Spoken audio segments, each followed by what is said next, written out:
Dieu, on nous dit dans la Bible que la parole de Dieu, n'est-ce pas, est le pain. Mais combien de temps un homme peut rester sans nourriture dans la vie? Les calculs ont été faits. On a trouvé que c'est 20 à 60 jours. La Bible déclare que la parole de Dieu est aussi de l'eau. C'est l'eau vive. Et tes vives eaux, inonde mon âme. Mais combien de temps quelqu'un peut rester sans eau? 4 à 8 jours. La parole de Dieu est aussi l'air. C'est l'air que je respire. Vous connaissez ce cantique là? C'est l'air que je respire. Ta sainte parole. Nous devons être d'accord sur une seule chose. Tu as besoin de la parole de Dieu. Et si cette parole est consistante, tu ne peux pas rester 60 jours sans la parole. Tu ne peux pas rester 4 jours sans de l'eau. Tu ne peux pas rester 5 minutes ou 6 minutes sans l'air. Et je vais te démontrer cela aujourd'hui. Aujourd'hui, le diable nous a détruit la mentalité. Aujourd'hui, on dépend, n'est-ce pas, d'une personne. On dépend d'une situation. On dépend d'un travail. On dépend d'un pays. On dépend d'une amitié. On dépend de la famille. On dépend des amis. On dépend du corps. On dépend des autres. On ne dépend pas de Dieu. Ce soir, on va tous apprendre à revenir à la base. Et la véritable base, c'est la parole. Et je vais vous parler de cela. La Bible dit dans le livre de 2 Timothée chapitre 3 verset 16. Car toute écriture est inspirée de Dieu et utile pour enseigner, réfuter, redresser et apprendre à mener une vie conforme à ce qui est juste. Inspiré, c'est quoi? C'est prendre de l'air, c'est attirer de l'air, c'est attirer de l'air en toi. La Bible déclare que si tu veux vivre, tu dois vivre selon l'air que tu respires. Mais l'air que tu respires, c'est Dieu. Toute écriture est une machine. Tu vas rebooter. Tu vas comment on est bizarre, Toute écriture est inspirée de Dieu. Ton ami n'est pas utile. Arrête ça. Pas utile. Et tu vous converser, bavarder. Mais Dieu peut remplacer cet ami-là. Ce même chose dont la maladie ne touchera pas. Ce même chose que la grâce de Dieu couvre. Ce même chose qui a abrité sous les ailes de l'Éternel. Le Seigneur veut t'enseigner à dominer cette terre par ta gloire et par ta puissance. Mais seulement il y a quelque chose à faire. Tu dois t'inspirer de la Bible. Enfant de Dieu, nous sommes inspirés aujourd'hui de méchants. Nous sommes inspirés de personnes mauvaises. Nous sommes inspirés de personnes qui veulent quelque chose de toi. Si je te parle, c'est parce qu'il y a quelque chose que j'attends en retour. Si je te parle, c'est parce que j'ai manipulé mes paroles.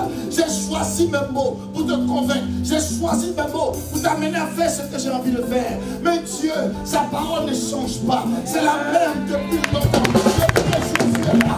Il a pas changé. Et pourtant, on donne plus de temps à des personnes inutiles, à des situations inutiles. On est inspiré par la drogue, inspiré par la cigarette. C'est ce qui sort de notre corps. C'est la drogue qui sort. C'est la boisson qui sort. C'est la mauvaise pensée qui sort. Mais lorsque tu aspires l'air de l'Éternel. Tu aspires la parole de Dieu. Tu seras aussi dicté, conduit par la parole de Dieu. Tous les pas que tu fais dans ta vie seront conduits par la parole de Dieu. Enfant de Dieu, nous ne sommes pas heureux. Nous ne sommes pas heureux de notre mariage parce que Dieu n'existe pas là-bas. On l'a accepté, mais il n'existe pas. On l'a accepté, mais il n'existe pas.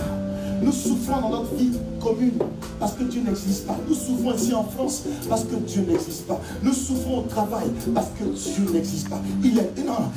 Mets une affiche dans ton bureau, tu t'attables. Regardez ma table, il y a une croix là-bas. Ça n'empêche pas le diable de monter.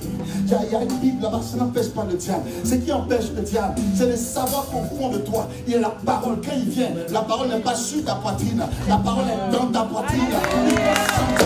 Il peut sentir que tu connais la parole de Dieu. Il peut sentir que tu connais le pasteur. Mais tu connais la parole de Dieu plus que certains pasteurs. Aujourd'hui, l'homme aujourd'hui est facile à démonter. Comment les enfants de Dieu n'arrivent pas à avoir le discernement? Ils n'arrivent pas à avoir le discernement. Et j'ai compris que ce n'est pas leur faute. C'est parce qu'ils ne sont pas inspirés de Dieu. Ils sont inspirés des gens. Ma mère m'a dit, si tu vas à Paris, fais attention. Mon ami m'a dit, non, à Paris, fais attention. Mon ami m'a dit, quand tu travailles là-bas, fais attention. Mon ami m'a dit, on va les choses, il faut faire attention. Mon ami m'a dit, mais qu'est-ce que Dieu t'a dit? Parce que c'est Dieu qui ne ment pas. C'est Dieu qui ne fait jamais le mal.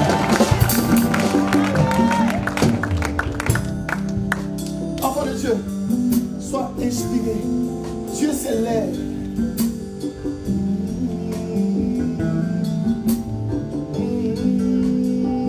Il dit, je vous aide à subir l'esprit mal. Il y a des moments dans votre vie où la vie vous fait tellement mal que vous ne sauriez même pas quoi dire. C'est pas ça, toi sur ton lit, couche-toi, ça dit.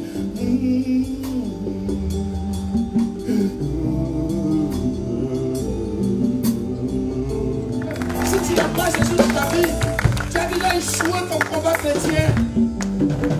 Tu peux avoir 10 000 amis, 5 000, 1000 amis.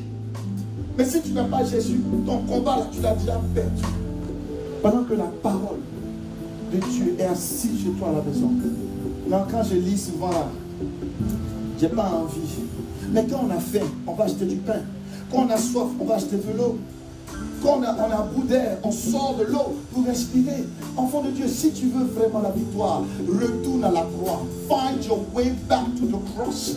Retrouve ton chemin à la croix. Si maintenant tu ne connais pas la croix, après le culte, avance-toi et dis, pasteur, j'ai besoin de suivi spirituel. Je veux marcher à nouveau. Je veux reprendre ma vie à zéro. Je veux accepter Jésus-Christ comme Seigneur et Sauveur. Alléluia. Et tu seras inspiré de Jésus-Christ. C'est lui qui te dira, pas ici, retourne là-bas, sors de là-bas, marche ici. Et la voix des hommes sera étrangère à ta voix. Et la voix de Dieu sera la voix de ton ami. Tu vas entendre sa parole. Lis, prophétise. Prophétiser, c'est inspiré de Dieu. Chaque fois que tu prophétises, ton cœur est d'accord, tu n'es pas en train de prophétiser. Parce que la prophétie en général est toujours contre ce que toi tu aimes faire. Dieu, oh, come on somebody. Quand quelqu'un te dit, je prophétise maintenant, que tu auras telle chose. Et puis si la personne voulait te dire ça, ce n'est pas une prophétie. Parce que Dieu est toujours contre le prophète. Il ne parle jamais dans la pensée du prophète. Il doit dire au prophète que ce n'est pas toi qui as parlé, c'est moi qui mets la parole sur ta bouche. Il dit, écoutez ce que l'Éternel dit. Voici ce que vous allez déclarer. Je ferai venir sur vous l'esprit et vous vivrez. Je mettrai sur vous des nerfs. Je vous revêtirai de chair. Et je vous recouvrirai de peau. Je mettrai en vous l'esprit. Enfant de Dieu, tu as envie aujourd'hui parce que l'esprit de Dieu est sur toi. Tu as envie aujourd'hui parce que Dieu parle au travers de toi. Tu as envie aujourd'hui parce que l'esprit de Dieu, sans lui, tu es perdu. Je vous assure, je peux être en train de prêcher, le Seigneur remove, c'est-à-dire enlève-les dans mon nez et je tombe, ma chair pourrie à la seconde. Nous ne sommes rien sans Jésus. C'est pourquoi tu dois l'adorer de toutes tes forces. Tu dois le servir de toutes tes forces. Regardez, il dit, je prophétisais donc comme j'avais reçu de l'ordre. Et tandis que je prophétisais, il y avait un soudain bruit, puis un mouvement. Enfant de Dieu, prophétiser, c'est répéter la parole de Dieu. Répéter la parole. Alors quand Dieu te parle le matin dans le livre de Psaume 73, je prends un verset, peu importe. Dans le livre de Luc, au chapitre 6, et il te dit, pourquoi m'appelez-vous Seigneur et ne faites pas ce que je dis? Tu es en train de prophétiser. Chaque fois que tu parles de Dieu au travers de sa parole, tu prophétises. Alors quand tu es dans une situation, dis, il est écrit. La Bible est dit, il est écrit, je ne mourrai pas, je vivrai. Il est écrit, le Seigneur me met au large. Il est écrit, tu recevras le double que tu as reçu. Maintenant, il dit à cet ossement, pourquoi est-ce que tu vas se rabaisser pour parler des ossements pendant que les hommes sont là? Donc il dit au prophète, et le prophète répète les mêmes paroles. Mon frère, ma soeur, ta situation n'avance pas dans ta vie parce que tu ne parles pas à la situation. Tu parles à la copine, tu parles au mari. Le mari peut faire quoi pour toi? Alléluia. Oh, je me souviens d'une femme que j'aime bien. Elle s'appelle Anne. Elle était mariée à un homme de Dieu, rempli de crainte de l'Éternel. Mais il ne pouvait rien faire pour elle. Jusqu'à ce qu'elle se mette en genoux dans la présence de Dieu. La chose qui est sèche dans ta vie n'arrive pas à avancer parce que tu ne parles pas de Dieu à cette chose. Je parle d'une femme qui va rentrer dans son foyer ce soir, qui va s'asseoir et poser les mains à son fils pendant que l'enfant dort. Il va dire à l'enfant, je proclame Joshua que tu es un leader. Ce comportement d'enfant bizarre sort de ton corps. Je proclame que le Seigneur a dit, le fruit de mes entrailles sera béni. Et l'enfant entend ces paroles-là. Enfant de Dieu, combien de fois tu répètes ce que Dieu a répété dans ta vie à la situation? Je vous donne la puissance de la parole. La parole donne la compréhension. Ézéchiel dit, il me demanda, fils de l'homme, crois-tu que ces ossements revivront? Je répondis, toi seul Seigneur, tu le sais. La parole de Dieu te donne de comprendre l'homme, de comprendre la vie, de comprendre ce monde. Quand l'enfant de Dieu a la compréhension, la vie coule. Imaginez un couple qui a la compréhension. Il sait que sa femme ne changera pas dans la compréhension. Il sait qu'elle va changer dans 5 ans. Donc il la laisse déconner. Et c'est dans 5 ans qu'elle change. Donc il ne se presse pas. Là, il sait que son mari qu'elle est là, c'est un gars, il est bonnet. Il ne va pas comprendre. Donc il y a certaines choses qu'il ne faut pas lui dire. Elle a la compréhension. Elle a la sagesse. Donc, en réalité, en l'homme, c'est l'esprit, l'inspiration du Tout-Puissant. Qui t'a parlé aujourd'hui? Et puis tu es inspiré par sa parole. C'est qui? Dis-moi, c'est qui? C'est qui? Alors tu on te dit, mon père m'a toujours dit, ma mère m'a toujours dit, ma grande soeur m'a enseigné. On ne dit jamais souvent, l'Éternel m'a enseigné. On n'est plus inspiré de Dieu, on est inspiré des parents. Mais vous savez que les parents peuvent vous enseigner seulement ce qu'ils savent. Donc c'est limité. Un enfant de Dieu doit plonger dans la présence de Dieu au moins 1 heure dans sa présence. 15 minutes de louange, 15 minutes de méditation, 15 minutes de lecture biblique et 15 minutes pour parler de quelqu'un à Jésus. Et tu vas voir, ta vie sera changée, ton couple sera changé, tes enfants seront changés. Alléluia. Alléluia. La parole de Dieu apporte aussi de l'ordre. Quand il n'y a pas de parole, il n'y a pas d'ordre, c'est un désordre. On fait ce qu'on veut, puis on croit. Seigneur, je dépense trop. Mais l'homme dans ta vie ne dépense plus. Il dit, je proclame cet esprit de dépense. Sors de ma vie au nom de Jésus-Christ. Seigneur, je me fâche tout petit. Seigneur, je me pose la tête. Maintenant, l'esprit de parole de conflit, sors. Tu perds ta vie. Il apporte la force. La Bible dit souvent, il tira les flèches pour disperser ses ennemis. Il lança de nombreux éclairs pour les mettre en déroute à ta menace, ô Éternel, et au souffle tempétueux. Est-ce qu'on dit comment Dieu a ouvert la mer? La mer. Il a allumé. Moïse était là, il a fait ça. Et la mer s'est ouverte. Il n'y a pas de mer dans ta vie?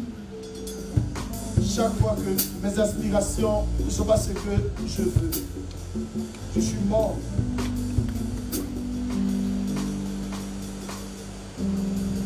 Il est temps que nous revenions à Jésus-Christ. Il est temps que nous revenions à Jésus-Christ pour les vraies raisons. Parce que c'est notre Seigneur, c'est notre Sauveur. Et nos oreilles sont captées seulement sur sa parole. Venez parce que le dit si clair. Sachez avant tout qu'aucune prophétie de l'Écriture ne peut faire l'objet d'une interprétation personnelle.